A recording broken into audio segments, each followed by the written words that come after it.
Hi everyone. Welcome back to another video from Tech It's Simple. In today's episode, I'm going to be showing you how to download HODL application on your iPhone. So, without wasting much of our time, let's dive in straight into the video.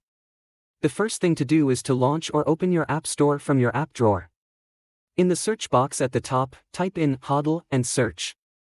Look for the application which says HODL, Real-Time Crypto Tracker, and tap on the Get button to begin with the download process. HODL is a concept of cryptocurrency that stands for Hold On for Dear Life. It encourages investors to focus on the long-term potential of their holdings and resist the urge to sell out due to temporary price decline. Once you've downloaded the application, tap on Open to launch or open HODL application on your device.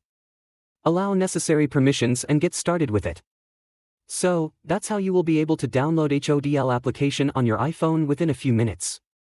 If you found the video to be helpful, go ahead and give us a thumbs up. Don't forget to subscribe to our channel by hitting that subscribe button. Also, press the bell icon so that you'll never miss another upcoming upload from us. I will see you again in the next video. Goodbye till then.